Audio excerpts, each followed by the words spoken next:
attending Mrs. Dio's Udhyapan ceremony as a sannyasi with two others, trio, and number two, Hematpant's house in a form of his picture. In this chapter, we give two stories. Number one, how Baba attended the Udhyapan ceremony of Mr. B.B. Dio's mother at his house at Dahanu. And number two, how Baba attended the Shimga dinner party at Hematpant house at Bandra. Preliminary. Blessed is Sri Sai Samartha, who gives instructions in both temporal and spiritual matters to his devotees and makes them happy by enabling them to achieve the goal of their life. Sai, he who, when places his hand on his head, transfers his powers to them, and thus destroying the sense of differentiation, makes them attain the unattainable thing. He who embraces the bhaktas who prostrate themselves before him with no sense of duality or difference. He becomes one with the bhaktas as the sea with the rivers when they meet its rainy season and gives them power and position. It follows from this that he who sings the leelas of God's bhaktas is equally or more dear to him than who sings the leelas of God only. Now to revert to the stories of this chapter. Story number one, Mrs. Dio's Udhyapan ceremony.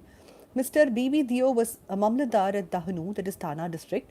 His mother had observed 25 or 30 different vows and a Udhyapan, that is concluding ceremony in connection therewith, was to be performed. The ceremony included the feeding of 100 or 200 Brahmins. Mr. Dio fixed a date for the ceremony and wrote a letter to Bapu Sahib Jog asking him to request Sai Baba on his behalf to attend the dinner of the ceremony, as without his attendance the ceremony would not be duly completed. Bapu Sahib Jog read out to the letter to Baba. Baba noted carefully the pure-hearted invitation and said, I always think of him who remembers me. I require no conveyance, carriage, tanga, nor train, nor aeroplane. I run and manifest myself to him who lovingly calls me. Write to him a pleasing reply that three of us, that is the trio, myself, yourself, and the third will go and attend it. Mr. Jog informed Mr. Dio of what Baba said. The latter was much pleased, but he knew that Baba never went to any place except Rahata, Rui, and Nimgaon in person. He also thought that nothing was impossible to Baba as he was all pervading, and that he might suddenly come in any form he likes and fulfill his words. A few days before this, a sannyasi with Bengali dress and professing to work for the cause of the protection of the cows came in to the station master at Dahanu to collect subscriptions. The latter told him to go into the town and see the Mamladar Mr. Dio and with his help collect the funds. Just then Mamladar happened to come there. The station master then introduced the sannyasi to him.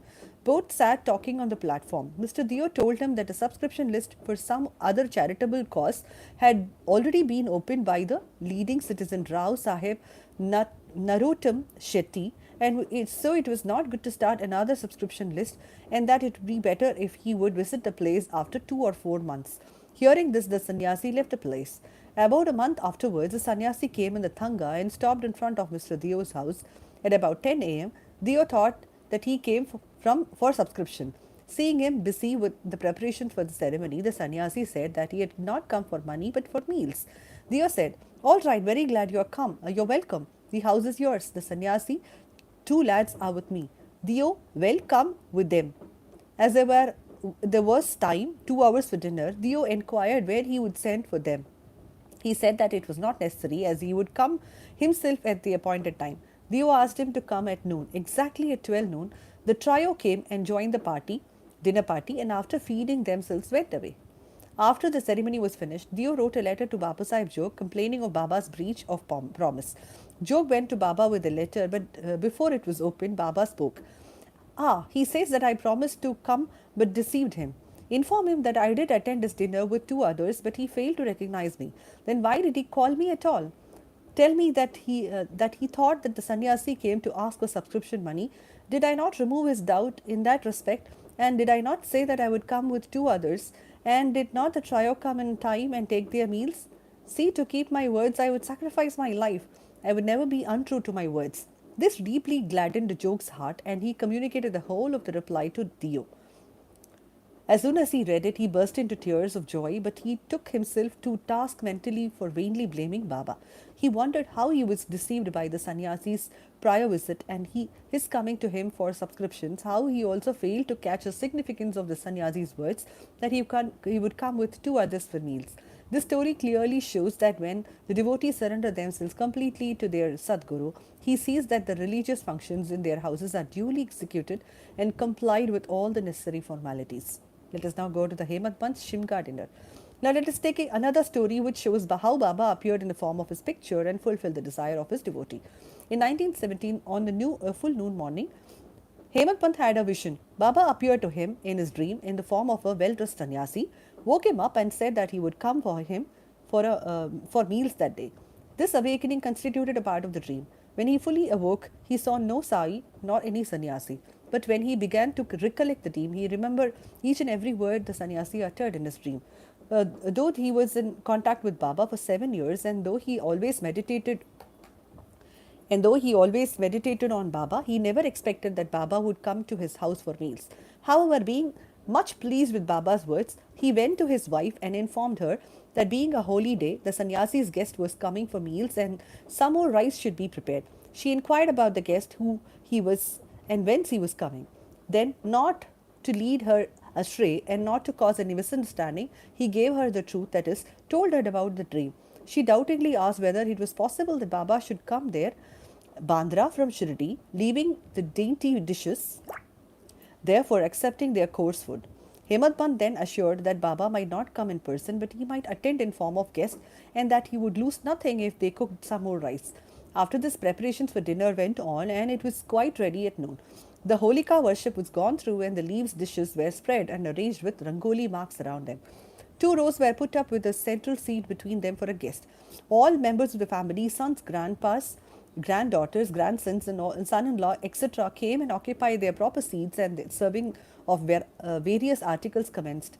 While this was being done, everybody was watching for the guests, but none turned up, though it was past noon. Then the door was closed and chained. The Anna Shuddhi, that is ghee, was served. This was a signal to start eating. Formal offering to the Vaishwadeva, that is fire, and Nevedya to Sri Krishna were also over, and the members were about to begin, when footsteps in the staircase were distinctly heard. Hemant Pant went immediately and opened the door and saw two men there. One, Ali Mohammed. Number two, Maulana Ismu Mujawar. These two persons, seeing that the meals were ready and all the members were about to begin eating, apologized to Hemant Pant and requested him to excuse their interference.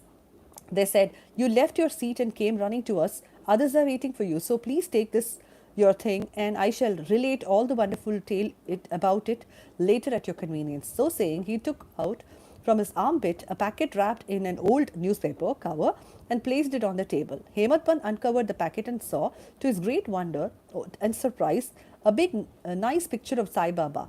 Seeing it, he was much moved. Tears ran from his eyes and hair stood on end of all over his body, and he bent and placed his head at the feet of Baba in the picture. He thought the Baba had blessed him by this miracle or Leela. Out of curiosity, he asked Ali Muhammad whence he got the picture. He said that he bought it from a shop and that he would give all the details about it some time afterwards, and wished that as all the members were waiting for him, he should go and join them. Hemant Pant thanked him, bade them goodbye, and returned to the dining hall. The picture was placed in the central seat reserved for the guest, and after due offering of the Nevedya, the whole party commenced eating and finished it at proper time. Seeing this beautiful form in the picture, everybody was extremely pleased and wondered how all this happened. This is how Baba kept up and fulfilled his words uttered by him in the dream of Hemant Pant. The story of the picture was all its details via how Ali Muhammad got it, why he brought it and gave it to Hemant Pant is reserved for the next chapter. Power to Sri Sai. Peace be to all. Om Sri Sai Ram. Meet you with the 41st chapter next week. Sai Ram.